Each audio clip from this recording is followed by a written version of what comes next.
Hello and welcome to ProLife NewsBreak for Friday, July 17th. I'm Leslie Palma, Communications Director for Priests for Life. The future of the abortion drug Mifepristone took center stage during this week's two-day Senate Judiciary Committee hearing for Todd Blanche, President Trump's nominee for U.S. Attorney General. Texas Senator John Cornyn, North Carolina Senator Thom Tillis, and Alabama Senator Katie Britt, all Republicans, pressed Blanche on whether he would continue to allow the deadly pill to be sent through the mail.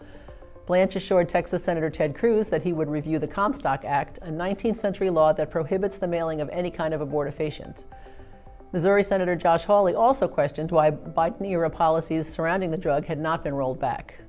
Under Joe Biden's abortion rules, it doesn't matter what your state law is, doesn't matter what the voters of my state do, Hawley said. You could just mail in this abortion drug, no prescription, no follow-up visits for the mother, no medical support at all.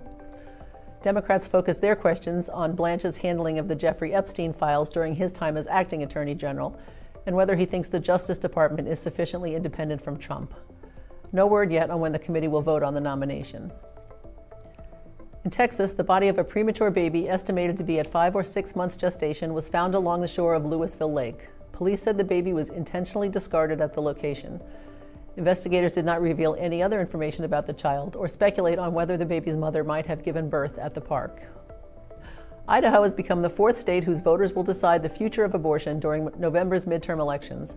Idaho's Secretary of State on Monday certified a ballot measure that would reverse the state law that protects babies at all stages of pregnancy. If approved, the measure would create a law for reproductive freedom rather than serve as an amendment to the state constitution. Voters in Virginia and Nevada will decide whether or not to add a right to abortion to their state's constitutions, and Missouri voters will have a chance to override a pro-abortion amendment passed in 2024 and to bring back a law protecting babies from abortion with limited exceptions.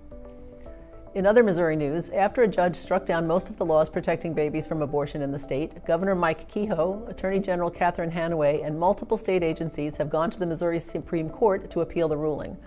The governor and others want to know if any abortion restrictions can remain after voters approved a constitutional amendment that added a right to abortion in the state. Also this week, Governor Kehoe signed into law the Born Alive Abortion Survivors Protection Act, mandating emergency life-saving care for babies who survived the attempt to end their lives. A healthcare worker who knowingly kills a newborn abortion survivor can be charged with murder. A jury in New Hampshire last week found a man guilty of 2 counts of murder for killing his girlfriend and her unborn child in 2023. It's the first conviction under the state's fetal homicide law that protects unborn babies beginning at 20 weeks of pregnancy. William Kelly, 41, assaulted his girlfriend, 33-year-old Christine Falzone, at their home. She and her nearly full-term baby later died. Kelly had already been convicted of domestic assault against Falzone in 2019. His first trial on the double murder charge ended in a mistrial. Domestic violence can have devastating and irreversible consequences, and we hope this verdict provides a measure of justice for Christine and her unborn child, Attorney General John Formella said after the verdict was reached. 39 states have some type of fetal homicide law that criminalizes the killing of unborn children, though some only recognize the unborn baby's rights after a certain point of pregnancy. The Pennsylvania Supreme Court will review a challenge involving Pennsylvania's ban on Medicaid coverage for most abortions. A central issue is whether the state constitution requires broader coverage and whether the Attorney General should continue defending the Medicaid ban after other state officials change their position.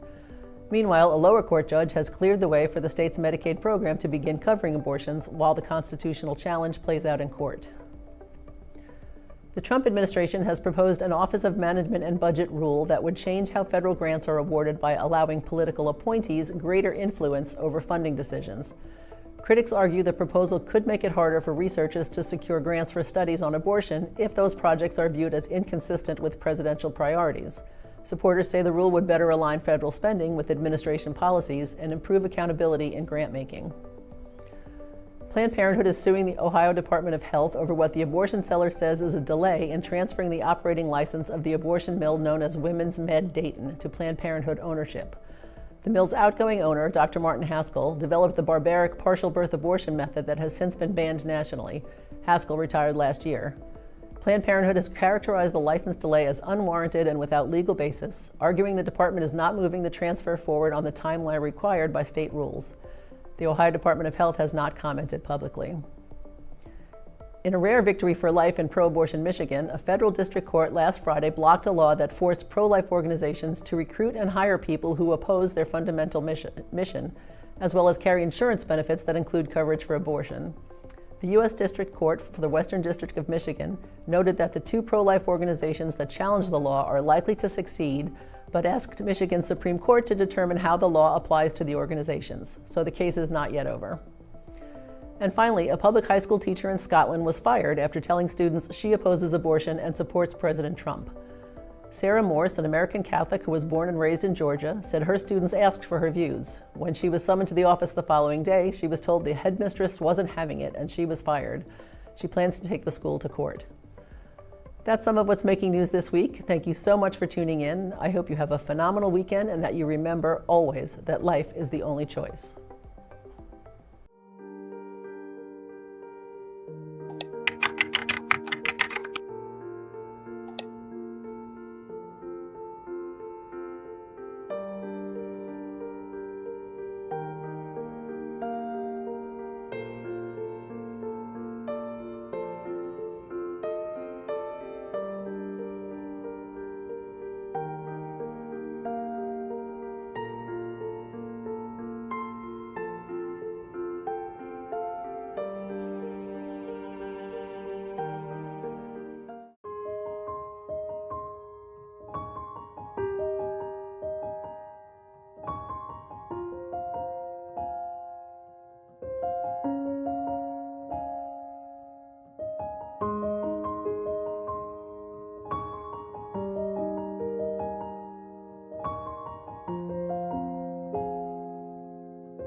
Good brothers and sisters, I wanted to just say a word in favor of Priests for Life, of the great work that Father Pavone has dedicated his entire life to,